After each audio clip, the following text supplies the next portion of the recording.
Hi, everyone. It is Mindrolling, Raghu. I'm back with you with Shantum Seth. And I'm here on the west coast of the United States. And Shantum is in Delhi. We were just discussing because it's Diwali, or was yesterday. It is today for us.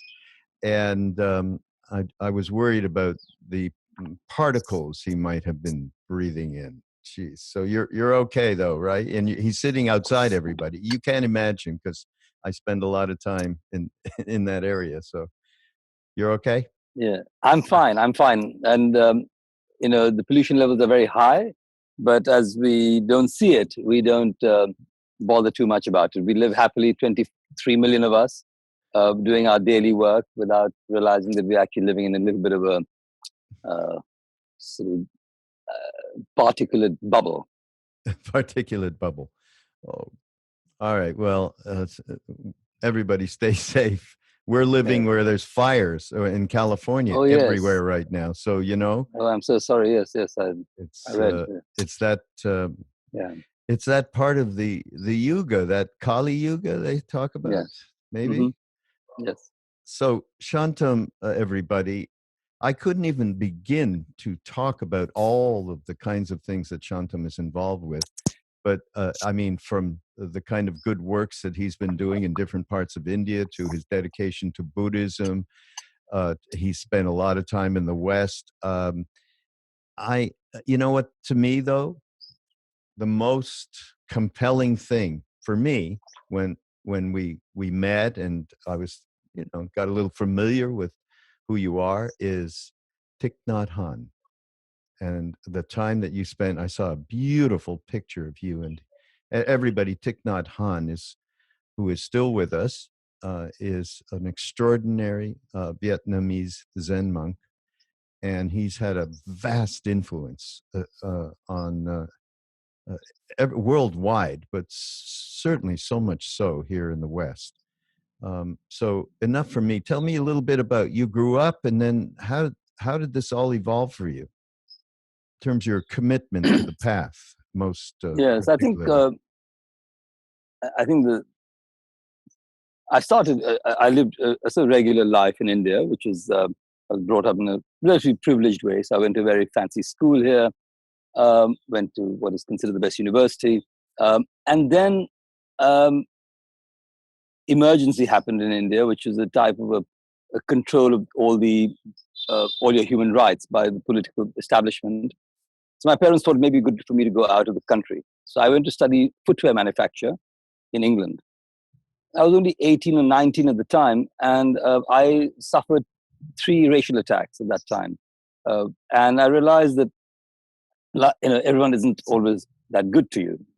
Just because of your color, or that may be much more attentive to issues of women's rights or caste rights. All these people who are discriminated by birth for Yeah. nothing to do with their their own doing. Um, and fortunately, I was very successful quite early in the corporate world. But then I went to smash the MG sports car when I was 23. And luckily, I wasn't wearing a seatbelt. And so I was thrown out and I survived.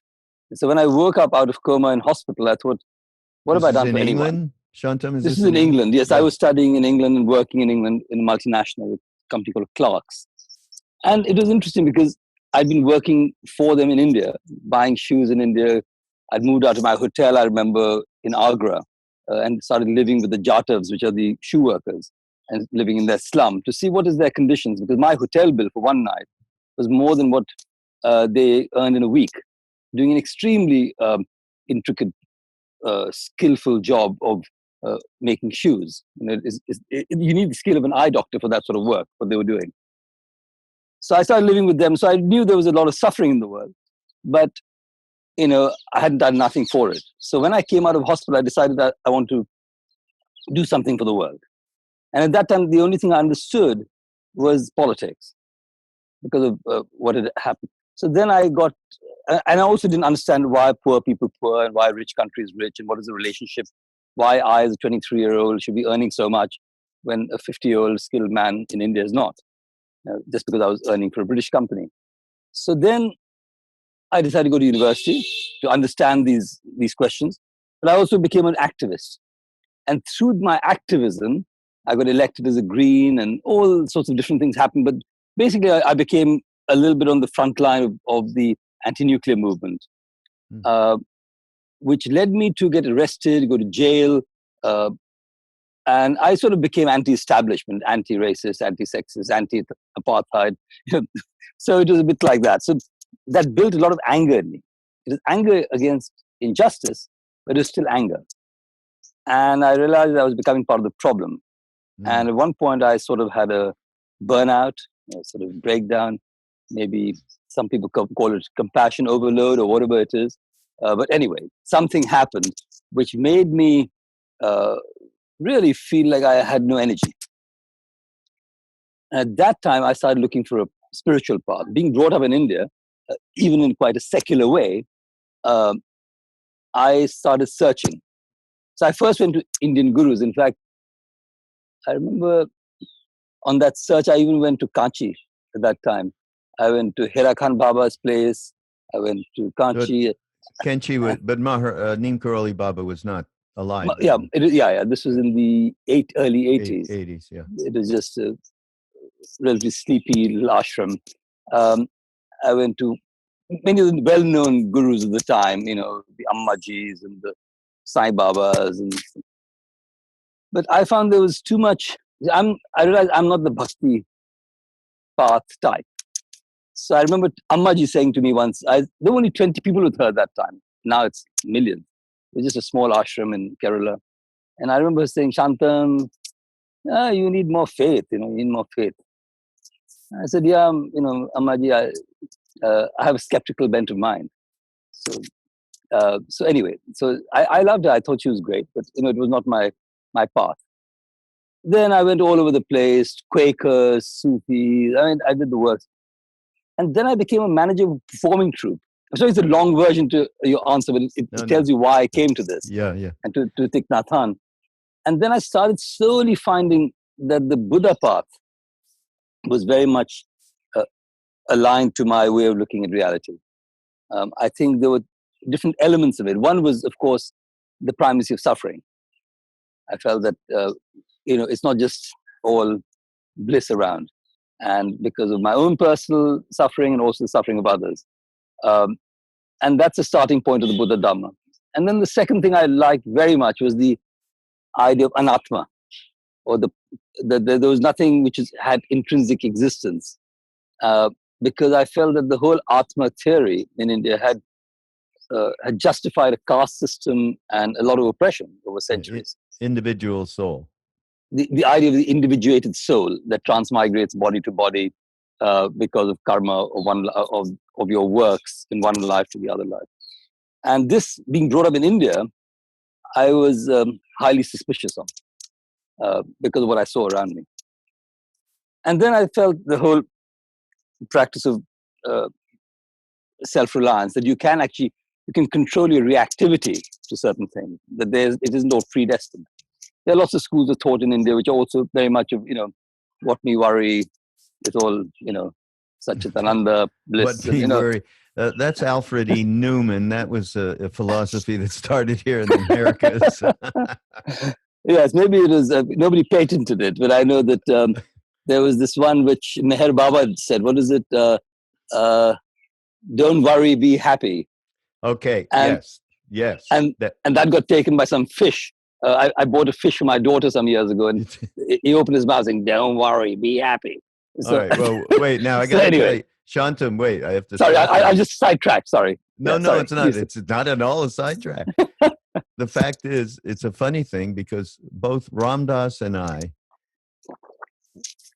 both got sparked by Meyer Baba, Don't Worry, Be Happy, okay? The first thing I ever saw about any mystical Eastern anything, I don't even think I knew about the Hare Krishnas, who were everywhere, late 60s.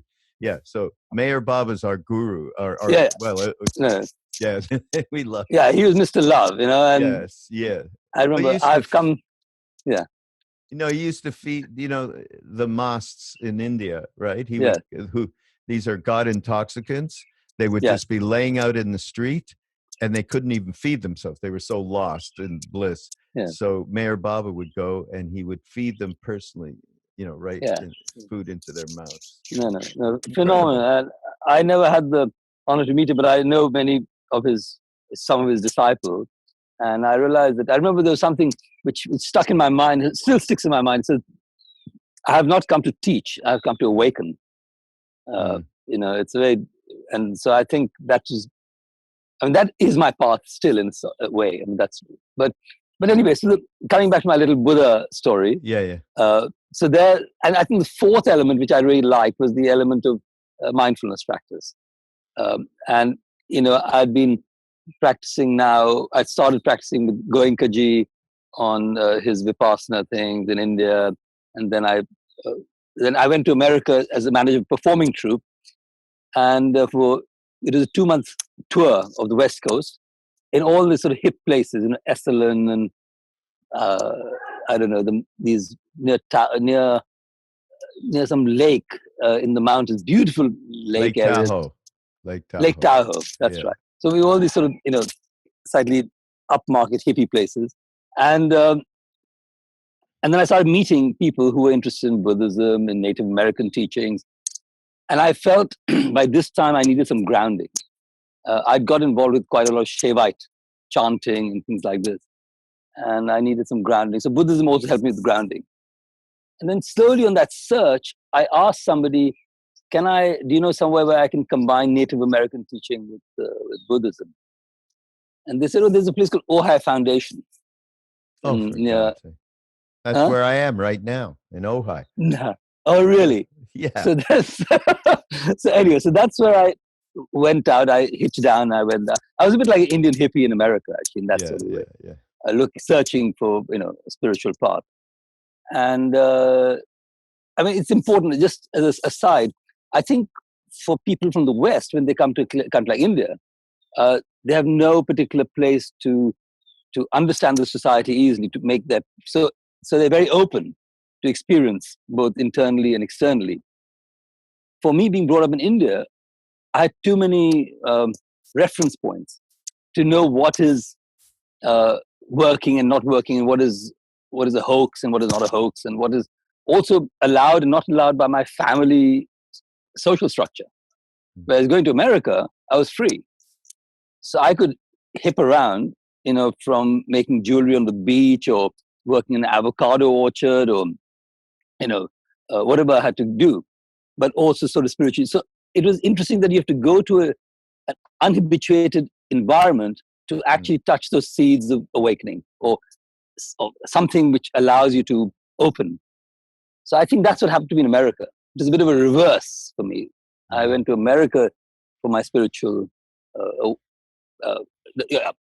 and then I started that while I was in Ojai Foundation, there were a number of teachers who came. So there were people like Sansaneem, and who was a Korean teacher, a Japanese teacher.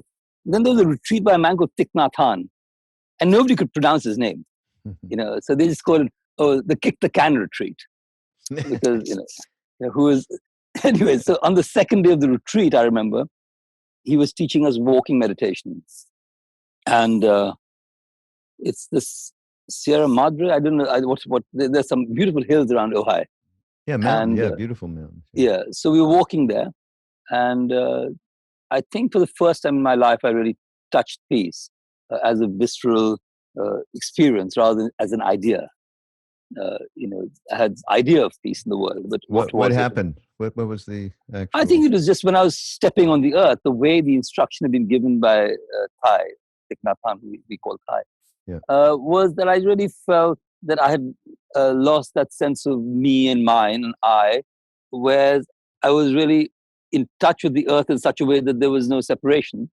And it wasn't, these are felt experiences. So it is, if you have to describe it, it's a sort of what we might call a non-dual experience in that sense. But I think it's more to do with a presence that we all have inhabiting in us, that we allow to express itself. So it's our own presence. Everyone has that presence. But when we allow that without our mind and interference of ideas. So I think that's what happened there. And then I knew that this it's possible to do this with the right practice.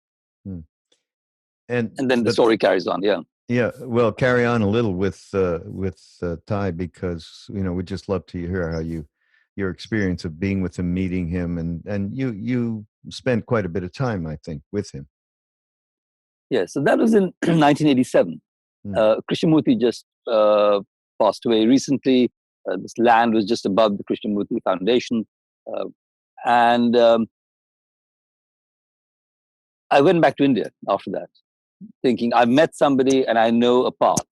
And also I was very happy that it was an Indic civilizational wisdom culture of Buddhism. I wasn't having to import something like a Native American thing into my life, though it has great value, the tribal cultures. So when I came back to India, I was practicing in that way and also doing some Vipassana meditations. And then I wrote him a letter saying that, if you ever want to come to India, please. And this letter landed on his table at a time when he had just written a book called Old Path, White Clouds. And he was planning to come to India. So the letter landed on his desk and, he didn't remember who I was. So he checked with Joan Halifax, who was the person who was looking after the OI Foundation. And she, in good Yiddish language, probably said I was kosher. So a mensch. You were a mensch. A mensch. Sure she mensch. said. Yeah. Okay. She's a good friend too, Roshi. Okay. So anyway, so that was so she Sister Chung Kong, who has been his companion and co-teacher for many years, rang up, and then we connected, and they said we'd like to organize this pilgrimage. So at that point, they came to India in November 1988, and they came for 35 days with about 30 people. And we did this phenomenal journey to all the sites associated with the Buddha. I'd been brought up in that area in Patna. And so I'd been to many of the places as a child. But, in India, as you know, we have made Buddha into some sort of avatar, some sort of god to worship, And what Thich Nhat Hanh did for me was to bring the Buddha back as a human being. That is very important to me, that he was a human being. And that we all had that potential of awakening. So after the journey, which I got to know, and Thai is very compassionate. He's really, he'll hold your hand, he'll point things out. He's like a dear friend, but so wise that you don't even realize he's being wise. He's just doing it very naturally. And, sit with you and eat some food with you. And it's very low key. Actually, his nature is like that. He's not much of a extrovert. He's much more a hermit style guy. So then after the journey, he said, you seem to like this. You seem to be good at doing this stuff.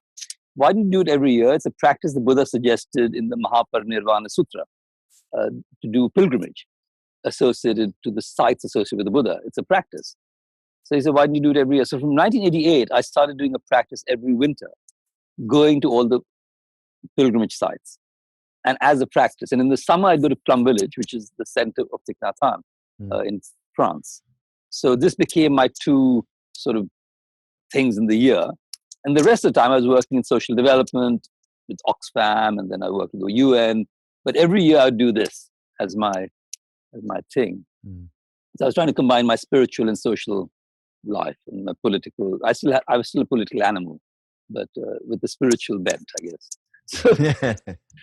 So that was my tweaking. And then Thich Nhat Hanh was very kind. I mean, I think he was encouraging me to be a monk quite a lot, to the extent that he had my head shaved once, gave me robes.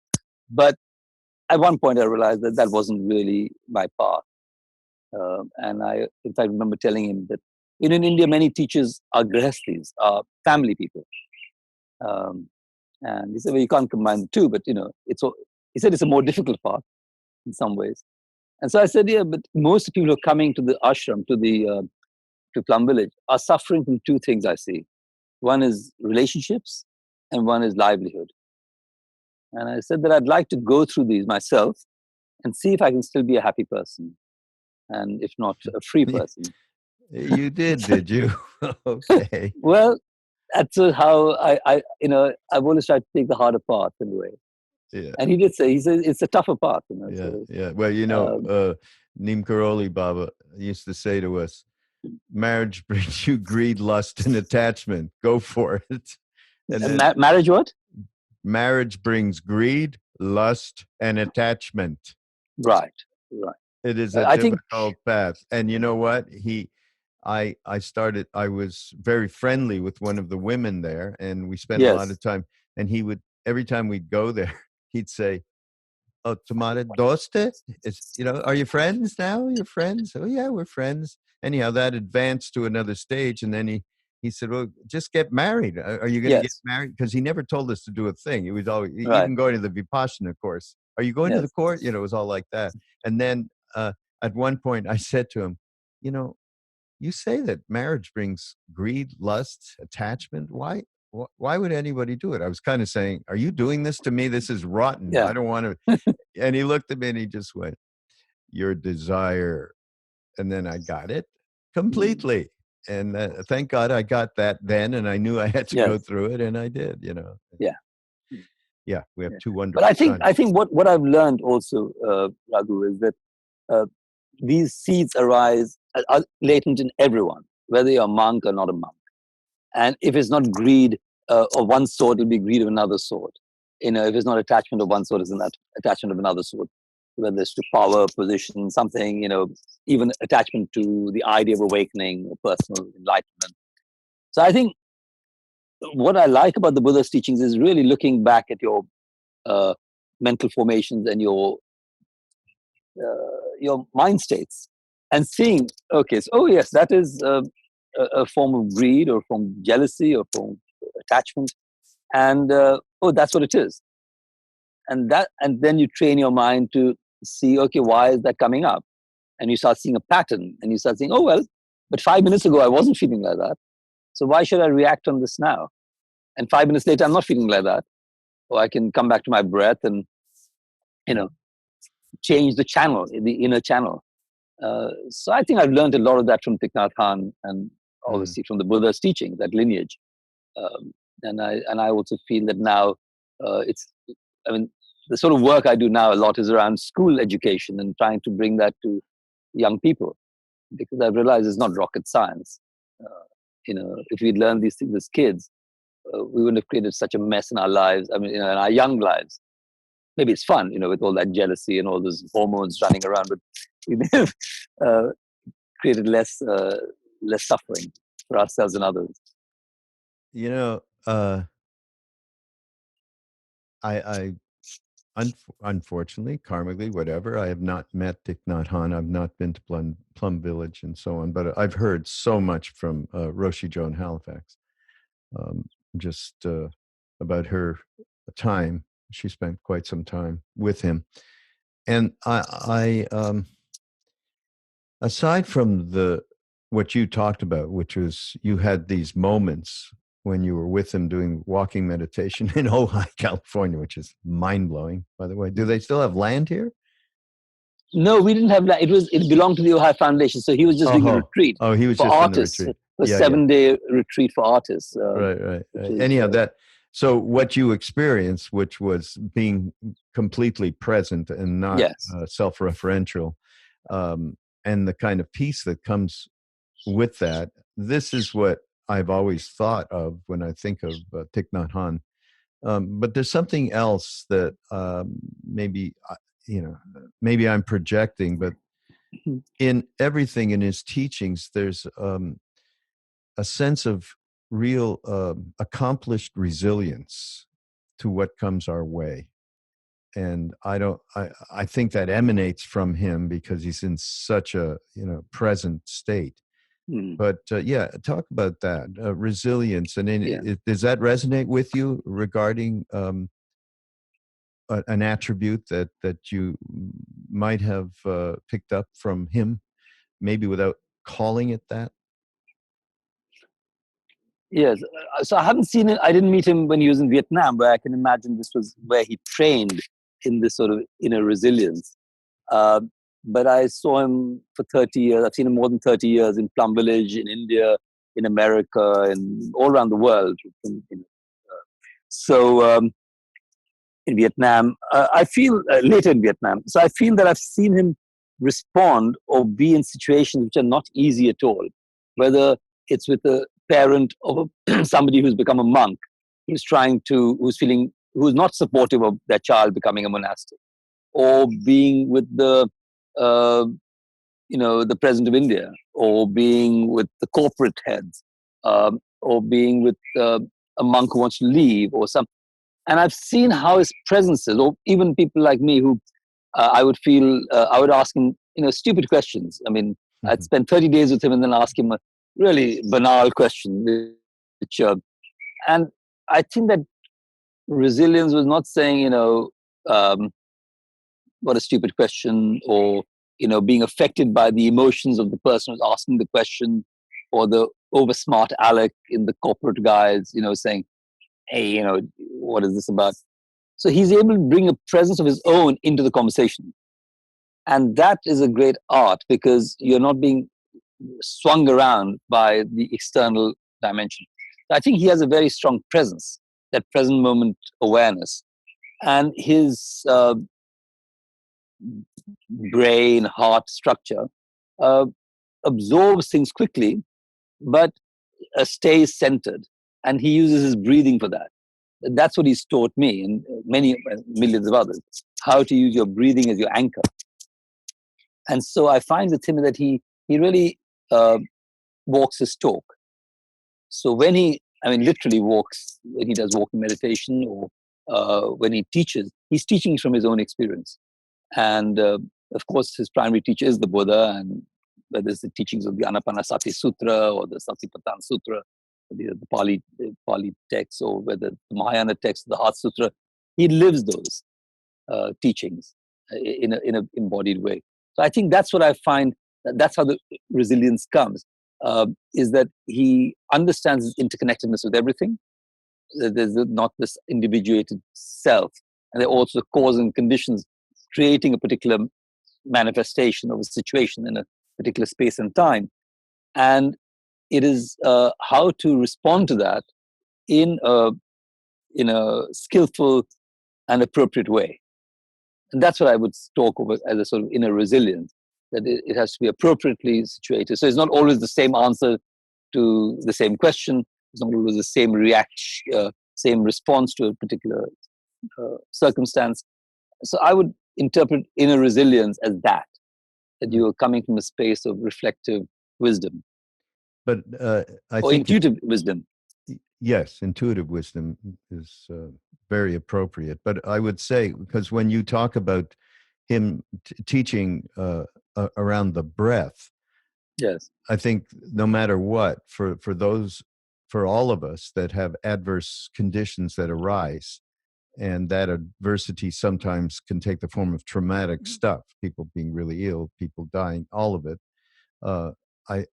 It does take, to me, using breath as an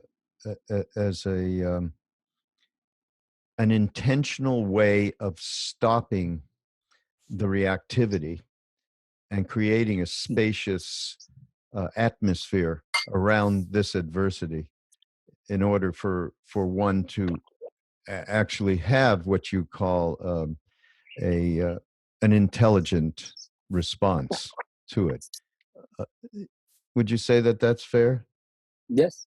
Yeah. And the breath allows you to create the pause. Yeah. We need a little bit pause. of a separation, a space where we can actually look at our own internal, or even name our own internal reaction. We all have a reaction, but not to act on the reaction. Yeah. So, well, give us a little bit of what the actual instruction is around the breath, can you? Yeah. So the practice is very much, it starts with the idea that we bring our breath to help us anchor ourselves in the present moment. So our body is here, but our mind is the one which is all over the place, often in the past or the future, or in some regret, or some aspiration, or even some sort of thinking process in the present.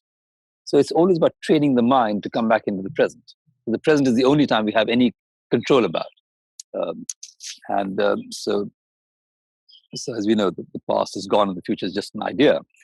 So if you can be in the present, then we can really look at everything from our body, our mind, our perceptions, our mental formations, our consciousness, and then respond appropriately. So this training is about how to come back to the present each time. After a while, you can let go of the breath, but the breath is really what helps you to anchor back. So the Buddha gave his teachings on the Anapanasati Sutra, where he talks about the first 4 on the actual body. So looking at the breath and the body. So things like just coming back to the breath, in breath, out breath, in breath, out breath. And looking at that, also you can feel the breath, whether it's at your nostril. I use my abdomen. With children, we even play games. We let them lie down and put a boat on their stomach and let them feel the rise and fall of the abdomen. So training young people, young students to play with their breath and make the breath their friend. So that always you can come back to this friend. And then looking at the body. Here you can do body scans, starting with the top of your head to the toes, going through the whole body, and looking at the body in different ways. One is just being aware how much your body does for you. So the sense of gratitude that comes up with it. So you can smile at that. They say, you look at your heart, for example.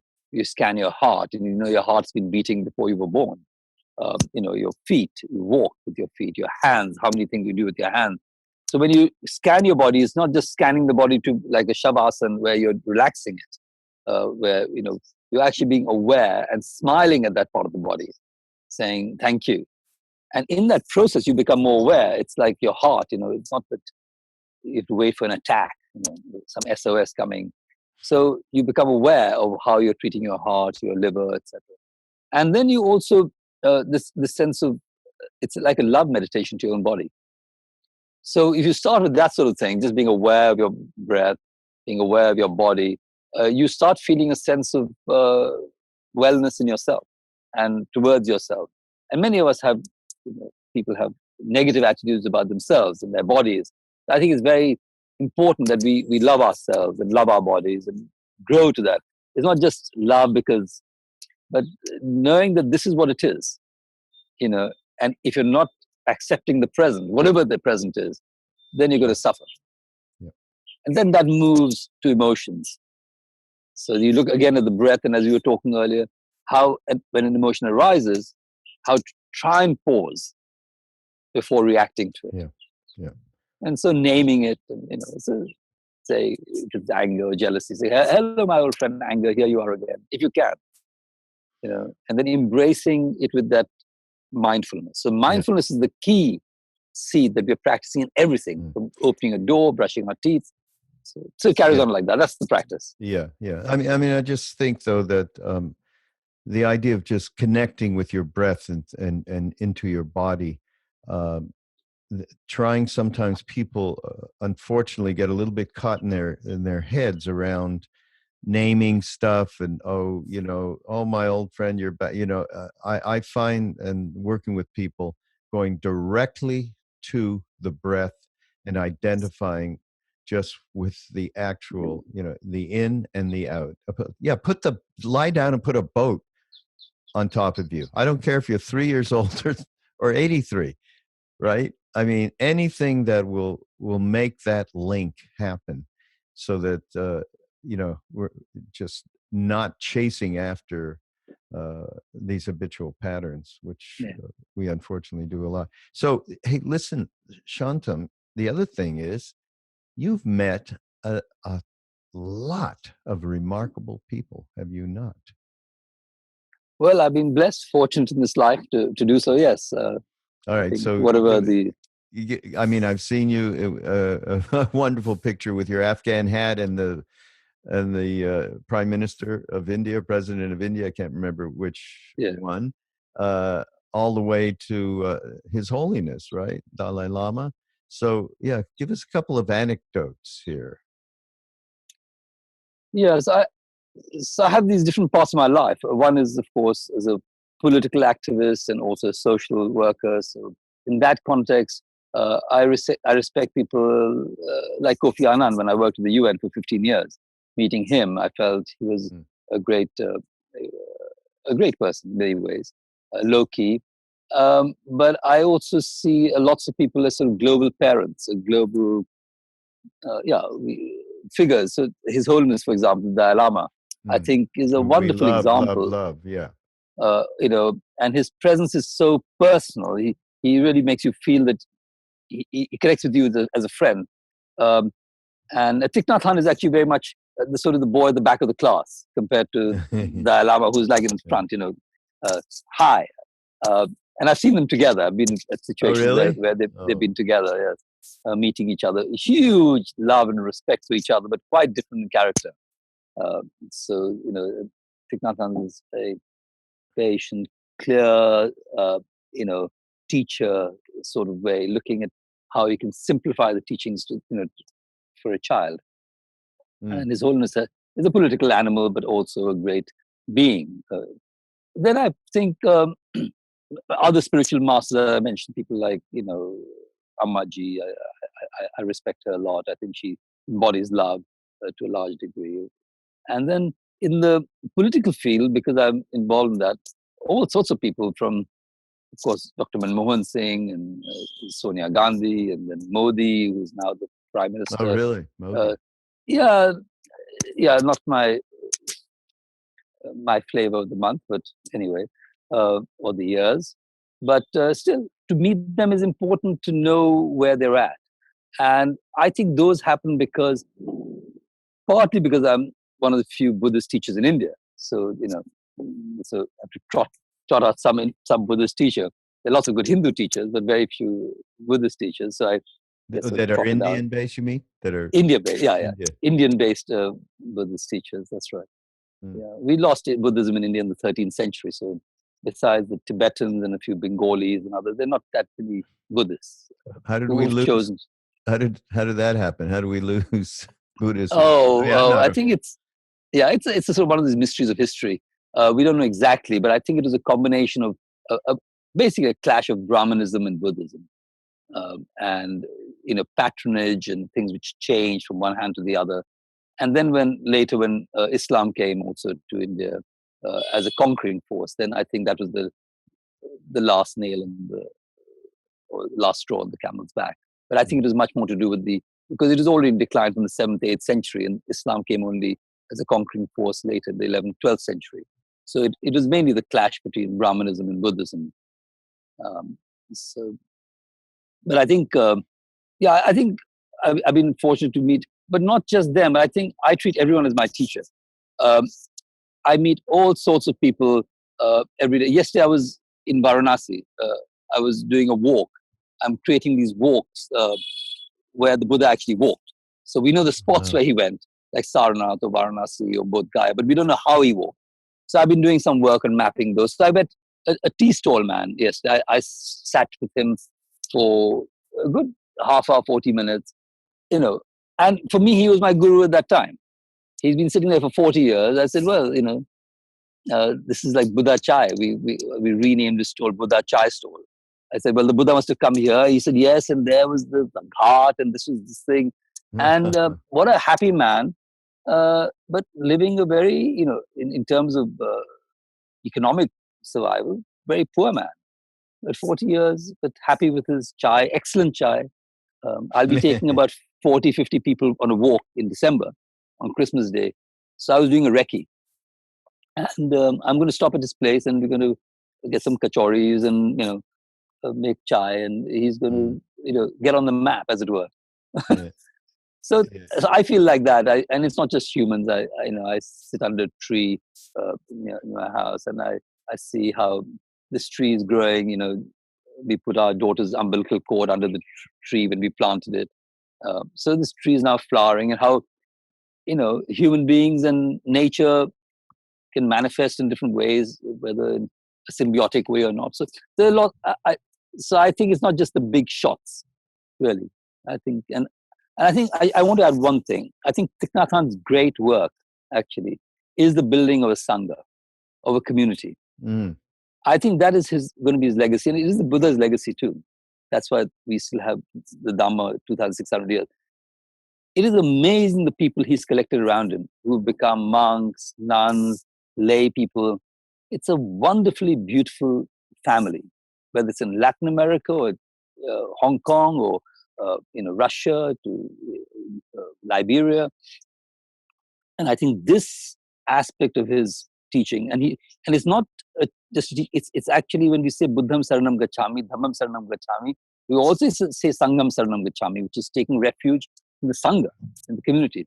And he's been very skillful all throughout, always going back saying, it's not me, it's the community. And what that links into is not just the very good, wonderful people I've met through that, but then we realize that there's something like the awakening has to be a collective awakening. It's a shift in a collective consciousness. And I remember Thai saying something very smart, very skillful. He said the Buddha to be, the Maitreya Buddha, or the Buddha to be, will be a Sangha. It will not be an individual. It will be a... So I see that understanding of a collective awakening. And I can see that you can go either way. Now with climate change, what's happening right now, you can see there's a huge movement of a shift in consciousness. Now, which way it will go, we don't know. Because there's also a huge resistance from corporate world and things. So I think that's been a very wonderful thing. So for me, that's why I feel that everyone's my teacher and everyone's also part of me. And what starts happening in that process is that you realize that the other person's suffering is your suffering, the other person's happiness is your happiness. And I see this when we do these pilgrimages. We go as a Sangha and we travel like an organism. So we realize that if one person's a bit out, then everyone's a bit out. We can see that. And in the evenings, we have a reflective period. So we have meditation. And it's really like a retreat on wheels. But when we share in the evening, we realize that everyone's view is as valid as somebody else's. We've all had the same experience. But somebody may have noticed something with their eyes, somebody may have felt something, somebody may have heard something.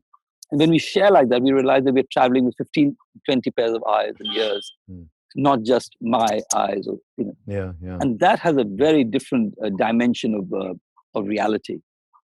And then if you can extend that to birds and animals and the wind and even the particulate matter in Delhi, No. I mean, it's not their fault. It's like, it's stubble burning. Who are you going to blame? You can't shoot a little micron something. Right. I must say, though, that central to what our lineage, which is Neem Karoli Baba, and what he represents, which is really, we've mentioned this many times, but when we first started going to Kenshin, to that ashram to see him and be with him, the sign over the top was Sri Advait Hanuman Neem Karoli Baba Devil, whatever. Sri Advait, right? Yes. Non-dual. And yes. That is exactly, I mean, to us, I mean, we had never met anybody who was living in a body that wasn't in a subject-object relationship whatsoever, had gone beyond the two. And so the people that he spoke so highly to about teachers, rather, many of them were Tibetans. Okay. And I had a particular experience where he told me something was going to happen that I had no idea. And I met Kalu Rinpoche days later. Yes. That told me the whole thing. It was really a huge blessing. But that's been really a part of what we brought through, centered around, and I quote this all the time. Of course, I mean, I'm not sure how much you know about what we do and everything, but at all of our retreats that we have with Ram Dass and Maui and Krishna Das, there we have a quite a wonderful relationships with many of our Buddhist friends, from the Vipassana Jack Joseph Sharon to Roshi and so on, and they're always so there's that combo that really represents who we are, and the satsang is at the core of it, where we do similarly to you. We take people up following our footsteps. Ram Dass is particularly up into the Himalayas, up in Deva Bhumi, which the Kumaon, and I often say the Buddha was at, there's refuge in the Buddha, the Dharma, and the Sangha. And which one would you say is the most important? And he said, Sangha is the most important. And everything you just codified around our potential, hate to use a big word, salvation is, to me, I totally agree with you. It's around how we can coalesce with each other. And as we do take whatever social action that we all need to take in whatever different ways we can, we're doing that work on ourselves. I love what you said in the beginning. You were doing all this kind of social action, but you were just getting like really angry. And it was like, wait, this can't be what it's about. I think those lessons are extraordinarily important. And I think satsang is absolutely the way in which we can come together. Yeah. No, I think, and globally now, when I was in Northampton recently, when we met, um, I because didn't meet I you was, there, but you oh, met I met in London. you Yeah, met us. Yeah, yeah, I met there was the Bhandar, yeah. and it was phenomenal. I just realized that the whole it's just transmigrated in a way from India to a small place called Northampton in Yeah, exactly. in Massachusetts. Yeah. And I came out of the temple, and here was people singing Hanuman Chalisa better than any of us can do practically. I mean, I don't know Hanuman Chalisa. So and the bhakti bhava of people coming out, and then this wonderful food. And I thought, wow, this is beyond this sangha. The sangha is beyond any nation state or any. The consciousness is universal, Yeah. and we have to try and link that there's goodness, kindness, awakening globally, and so we don't discriminate by being black, brown, or and even the ones we feel may be being destructive. I think I always have hope that there's a transformation is possible. Yeah. You know Bernie Glassman? Yes, we traveled together. Also, Bernie was a great man. Yeah. So Krishnadas just thought, because you're just talking something that is also as important to me, and I know you, even though we don't know each other very well. Yeah. And that's he was asked after the stroke. He wanted, can we get together? We want to ask you questions and so on. And so they started to, and he kind of got, he got grouchy, as Bernie might get at times, and said, you know what? Unless you can do all this stuff, and we can talk intellectually about the teachings and the this and the that. Yeah. But unless you're a mensch, forget about it. Hmm. And that's the Yiddish word that we used before. Unless there's real kindness, and there's real humility, and there's real gentleness, and there's love and compassion, none of this stuff means anything at all. And he did he represent that. I mean, the kinds of stuff he did going into the camps and doing those retreats there, just phenomenal. No, and when we travel, I've been very fortunate. When you asked who I know, because I've traveled on these pilgrimages with, whether it's Bernie or Bob, Thurman or Joan Halifax, or we co-lead these journeys, or Stephen Batchelor. Yeah. I find that the humility that the Bernie had was phenomenal. I mean, I had to push him to teach. I said, Bernie, we're doing this journey together, man. Come on, man. You're the big guru in this. No, you do it. And so, but his style was like, okay, so it was informal, and then he'd start talking at dinner table, but never sitting on a podium. So I remember that I'd expected him to be giving these teachings, and then I ended up giving everything. And then he would just be, but he'd be adding there was a whole dimension of this humility, love, goodness, kindness, camaraderie, and which is the juice. It's not the intellectual stuff. Yeah. I'm glad we came full circle there, Shantum, because in the very beginning you were saying, well, the bhakti stuff is really not my thing. And I loved, like the crystalline clarity of Buddhist reality appeals to me as much. And that's why I kind of like that combo with the heart stuff that we have, and we get through chanting the Hanuman Chalisa. So it's Yes. a beautiful combo. But Now, I'll tell you what happened. Actually, I got involved in that, and I was sort of tripping out with it. When I was saying I was doing all I was actually the manager of a performing troupe, meaning we were doing chanting. We were chanting. So actually, chanting was my opening of my heart. That's how I got involved with, and that's when I went to America first, because we had a band called Prana, and we'd do chanting. Who was in the band? There was a woman called Suma, David, Nick.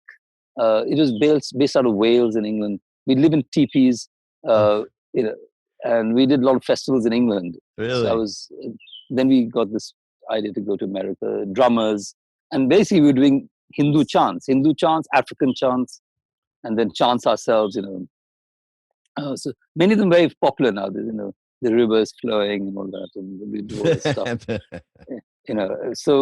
But that was so I think chanting is a wonderful practice because it opens your heart and you lose that sense of self. But then when you come out of it, so my feeling was that you get into a trance-like situation, and it's a wonderful space. But to maintain that's when something like the breath comes. So I feel my mantra is the breath now, rather than using the mantra. So I used mantra before, but then you get sort of caught. I mean, I still come back to even Om, and sometimes when my mind is distracted, Om Ram Namah Shivaya. But you're right. We have to combine all these practices. It's not one or the other. But I think being brought up in India, you can become very. You see the stuff around, and it's a lot of bhakti, which is abused to a large degree. So it's a wonderful as a self-practice. But actually, when you're brought up in India, you think, man, what is all that? People are giving over their power to a guru in that mindset.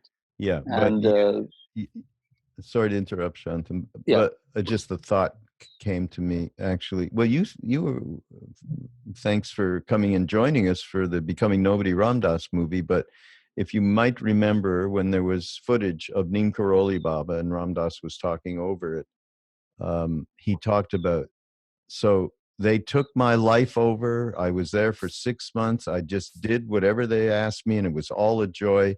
It was surrender with no surrender.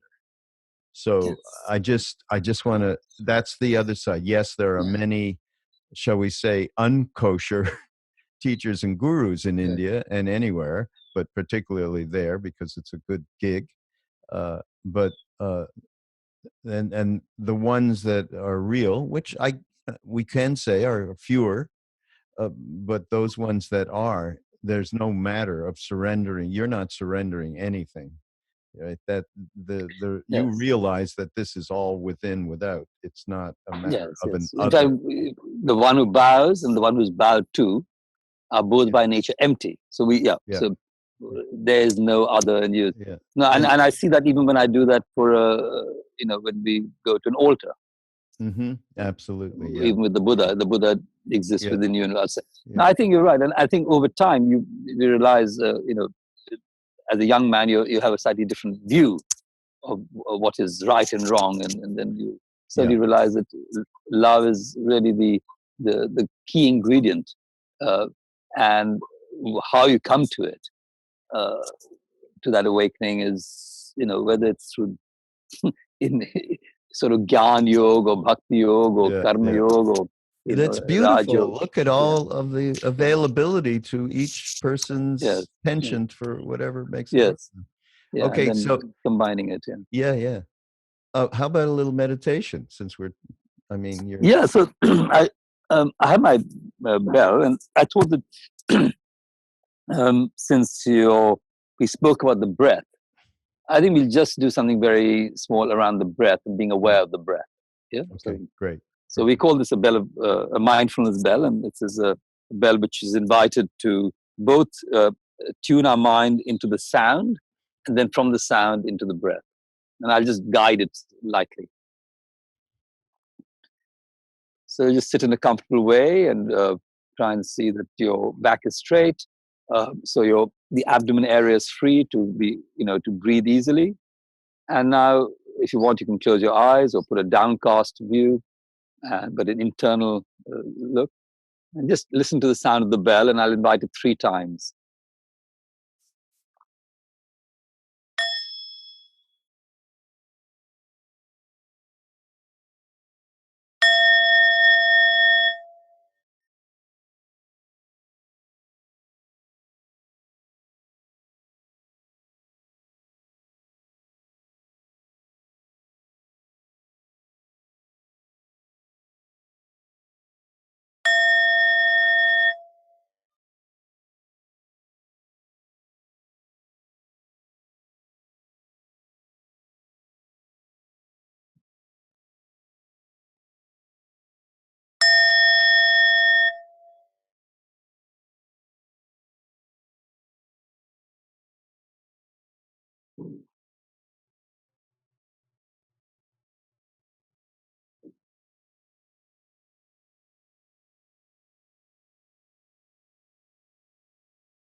As your mind gets absorbed by the sound, now come to your breath, just being aware of your in-breath as you breathe in, and your out-breath as you breathe out.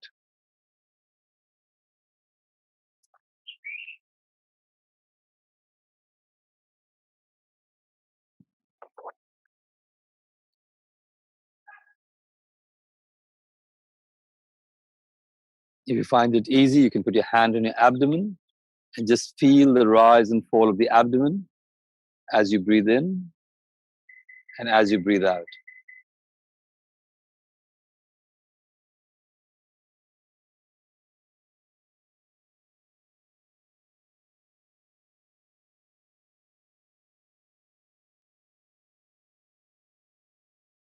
If you find it easier, you can even mentally say in with the in-breath and out with the out-breath.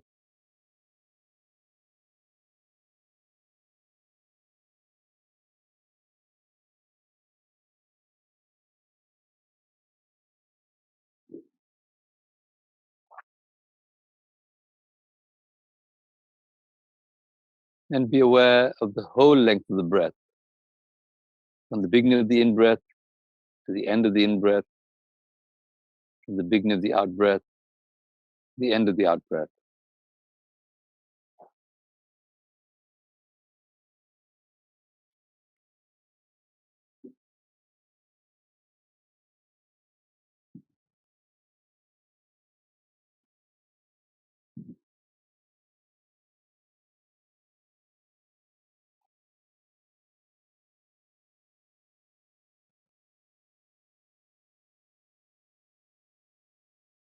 And just notice the quality of the breathing.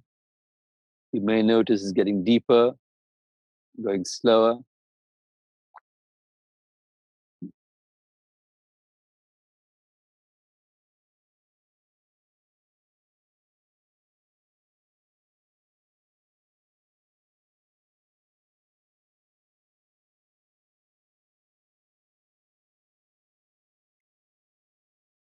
And now use that energy of the breath to infuse your whole body. Breathing in, I calm my body. Breathing out, I feel at ease.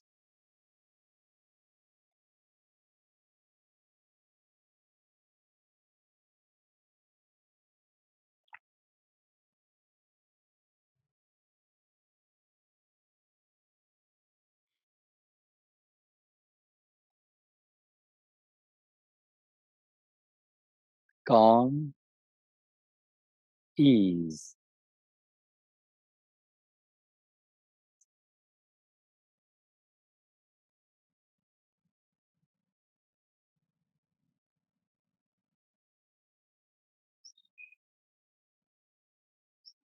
And now with a gentle half smile in your lips, breathe in.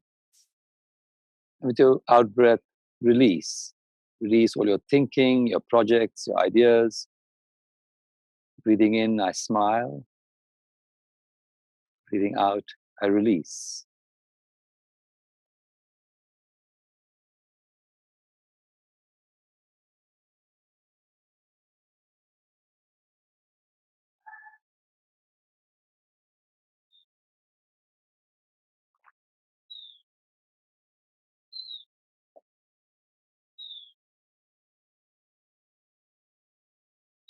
you don't feel like smiling, you can do the yoga of smiling. It has a neurological effect.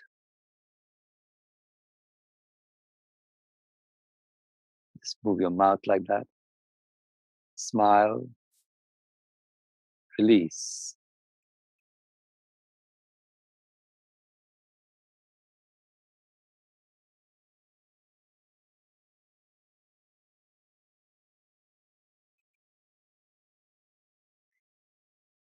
And breathing in, being aware in this present moment. Breathing out, knowing it's a wonderful moment. Many, many conditions of happiness here and now. The fact that we can hear, we can see, we can breathe. Present moment. Wonderful moment.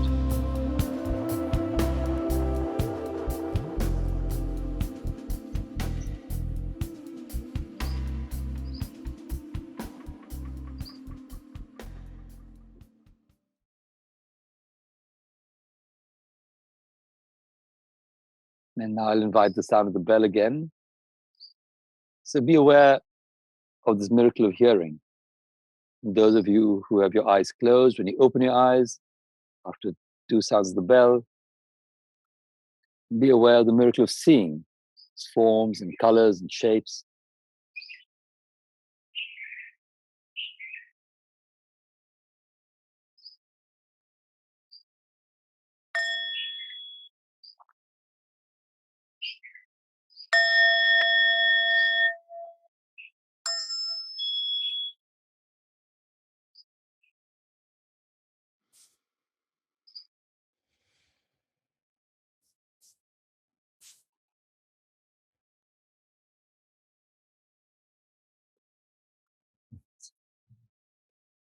Thank you so much. That was wonderful. A wonderful pause, Shantum. Thank you so much for being here. And everybody, of course, we will, as usual, link up so that you can get to know more about Shantum. And there's books that he's authored. And his tour, you're still doing the tours, right? Yes, I'm doing them 2 or 3 twice a year in the winter. So I'm doing one now in November and then one in February. So we'll have that linked and then up another too. one in December. Yeah. Yeah. And it's called Buddha Path. Yeah, following the steps of the Buddha. We're following the steps of Ram Dass into the Himalayas. Yes, wonderful. I mean, I think any journey, as we said earlier, it's wonderful to go out of your habituated environment. And we live in Dehradun. We live in Dehradun now, so if anybody wants to. There now. Yeah, that's wonderful. And we have found that the people who go, they become very connected through being in these holy places, and I'm sure it's the same for you as well. So it's a wonderful experience. Thank you again. Thank you. And thank you, Raghu, and thank you for inviting me onto your show. I'm very glad that these teachings are, penetrating all sorts of airways everywhere in the world. Technology connects us in an interesting, it's amazing. familiar way. Here it is, my evening, and there it is. You're getting going, starting your morning in Delhi, and maybe you'll go back in the house now. You'll be okay after a bit. Throat must be good. Oh God, I feel guilty now. So again, everybody, go to BeHereNowNetwork.com/mindrolling, and you'll look at the show notes, and you'll see. You can also find the video at the bottom, and links everywhere. And we're going to link you up with Shantum. And Shantum, we'll see you. Either you'll be here stateside again, I'm hoping, or I will see you in Delhi for sure and catch you this time. Yes, I'd love that. Okay. Thank you. Thank you, Raghu. Thank you.